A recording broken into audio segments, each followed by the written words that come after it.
अपरा एकादशी व्रत कथा। एक बार भगवान श्री कृष्ण से युधिष्ठिर ने कृष्ण पक्ष में आने वाली एकादशी का महत्व बताने का निवेदन किया।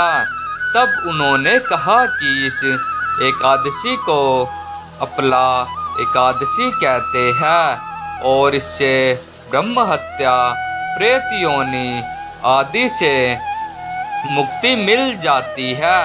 साथ ही कथा सुनाते हुए कहा कि एक समय एक राज्य में महिध्वज नाम का राजा राज्य करता था। उसका एक छोटा भाई भी था जिसका नाम था ब्रजध्वज।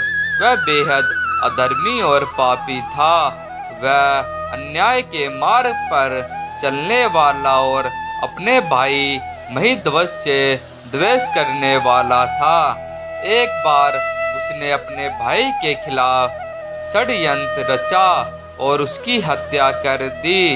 हत्या के बाद अपने भाई का शव जंगल में ले गया और पीपल के पेड़ के नीचे गाड़ दिया।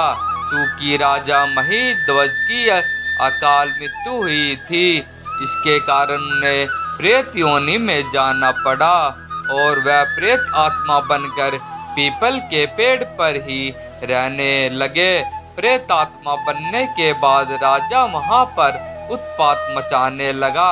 तब एक दिन उस पीपल के पेड़ के सामने से धौम्य ऋषि गुजर रहे थे। तब उन्होंने उस प्रेत को पीपल के पेड़ पर देखा और वह उसके देखते ही समझ गए कि यह तो वह राजा है।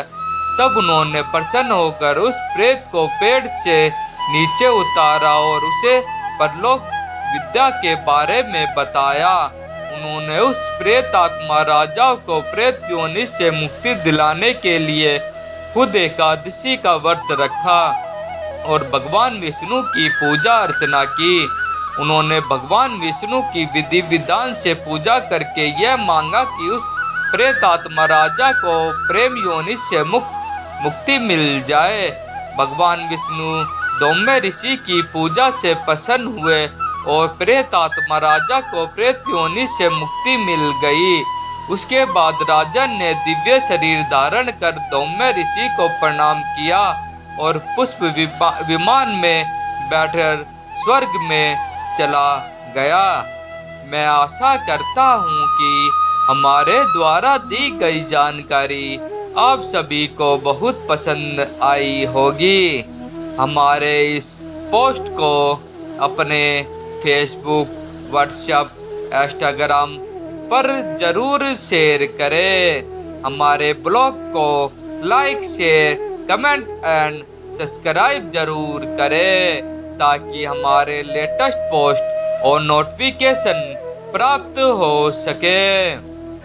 धन्यवाद। आपका दिन मंगलमय हो।